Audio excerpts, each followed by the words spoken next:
D'être encore devant le trône de gloire. C'est une gloire. Parce que ce n'est pas facile. Les attaques venaient de gauche à droite. Si, c'est que je vais te dire la vérité. Le diable va t'attaquer. Hein? Je viens de dire quoi? Le diable va t'attaquer. Ou bien ne crois pas que c'est toi seul.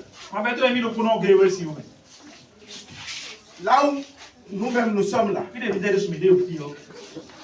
Le diable attaque jusqu'à... Mais il ne peut pas. Mais il va essayer. La Bible dit, ils viendront. Ou bien, c'est Esaïe 7, le verset 7 là. Hein? Esaïe 7, le verset 7. Ça dit quoi? Ça dit quoi? Oh, personne n'a vu ça. Esaïe 7, le verset 7. Oui. Je lis au nom de Jésus. Amen. Ainsi parle le Seigneur. Oui. Cela n'arrivera pas. Cela n'aura pas. Cela ne. Ça n'aura pas. Cela veut dire qu'ils viendront. Ils vont tenter. Ne crois pas qu'ils ne vont pas le faire. Mais ça ne viendra pas. Et ça n'aura pas lieu. Parce que l'Éternel, ton papa, il va annuler ça. Mais ne crois pas qu'ils ne viendront pas. Praise the Lord. Alléluia. Ce qui se passe aujourd'hui, c'est que quand on voyage, on voit beaucoup de choses.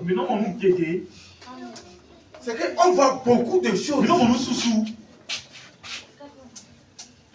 Vraiment, c'est tout. Mais je vois même que vous êtes encore plus à l'aise ici.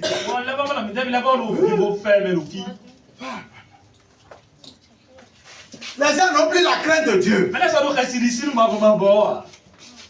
Mais quand ça arrive à ce niveau pour toi, tu as déjà ta part.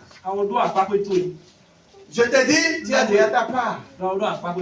Parce que la crainte de Dieu est le commencement de la sagesse. Mais quand tu n'as pas la crainte de Dieu, cela veut dire que la sagesse, là, il n'y a pas. Tu deviens un fou. Quand on te dit d'aller à gauche, tu vas à droite. Mais quand tu le fais, tout a c'est retombé. Sans conséquence.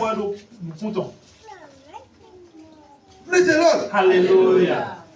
Ce que je suis en train de dire, nous prêchons ici. Nous prêchons ici. Et nous regardons à la télé. Mais ce n'est pas possible. Le diable est rentré dans l'église. Le diable est rentré dans l'église. Il a créé beaucoup d'églises. Des églises un peu partout. Et aujourd'hui, c'est que les agents du diable sont en train de chercher encore d'autres personnes pour pouvoir les ramener dans l'église. Il y a beaucoup de choses qui se passent. On a été enlevé la fois dernière. Parce que j'étais revenu la semaine passée. Et deux fois on m'a appelé que je dois venir, sinon quelqu'un doit mourir. Ça a fait que j'ai passé seulement une journée ici et je suis reparti. Mais quand je suis reparti, quand vous voyez la personne, le Seigneur me disait que ça reste seulement quelques minutes et la personne va rendre là. Mais cette personne, je peux dire que c'est qu'un leader dans l'église. Alors qu'est-ce qui s'est passé? C'est le fait de diriger une église. Et tu es surchargé. Et tu cherches un autre pasteur, soi-disant prophète, de venir m'aider. Le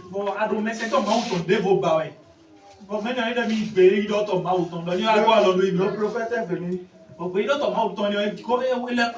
Et il envoûte la personne pour que la personne puisse laisser l'église. Regarde, je vois beaucoup de choses. Nous voyons beaucoup de choses. Il faut que je vous dise la vérité.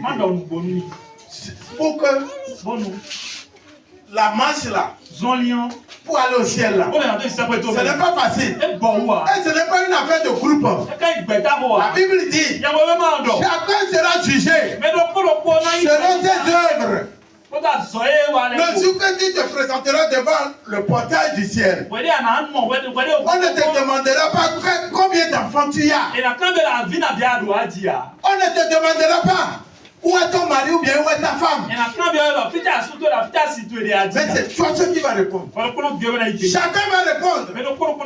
Tes enfants vont répondre. Toi-même tu vas répondre. Ton mari va répondre. Ta femme va répondre. Tout le monde va répondre. Chacun va répondre. Pour lui. Ce que j'ai vu, c'est que ça a tourné ma tête. J'ai dit, mais comment ça peut se passer? Soi-disant un homme de Dieu.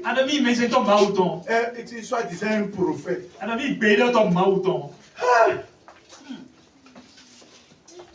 crois que vous ne comprenez pas. Il faut sur le terrain pour comprendre. Les gens sont rentrés dans des sectes. Les gens sont rentrés dans la magie. Soit disant que c'est des hommes de Dieu. Et quand vous allez, ça vous prier sur Piawata, c'est que, ou bien tout ça là, et c'est l'argent. Il prend l'argent, c'est le fidèle. Il prend. Et lui, maintenant là, il a rendu malade tout le monde devant. C'est que tous les leaders là, eux tous sont tombés malades d'un coup. Ce n'est pas une seule personne. Eux tous sont tombés malades d'un coup. Et lui seul il est debout. Et c'est lui qui dirige. Et il vient prendre le numéro des fidèles. Et il dit, toi amène 27 000. Je vais faire travail pour toi. Toi amène ci, toi amène ça. Et lui-même il contrôle. Et il est assis. Et il attend tout le monde.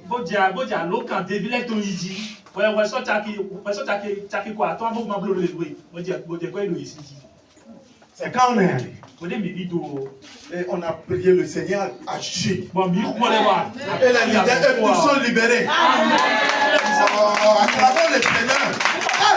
Parce que c'est un témoin que je suis en train de vous donner. Il l'a fait. Amen. Oh. C'est qu'il est merveilleux. Quand il a fait le dimanche, le samedi, va dans l'église. Nous sommes partis dans l'église. Et on est là, nous sommes en train de travailler. Quand il est venu, c'est qu'il est venu comme, je ne sais pas si c'est un mendiant, c'est qu'il est venu tout doucement, tout doux. Alors que moi j'ai déclaré que toi tu ne resteras plus ici. Et alors je vous parle. Il est déjà dégagé de cette église. Il ne peut pas rester. Il ne peut pas rester. Alors voilà les combats. Il a dit, comment on peut me déloger comme ça? Donc là, il dit au même moment, les gens disent, viens nous aider. Et il dit qu'il va les prendre convocation. Pourquoi on les charge? C'est quand on les dit de partir. Mais là, il dit qu'il va les prendre. Il a échoué. On voit beaucoup de choses.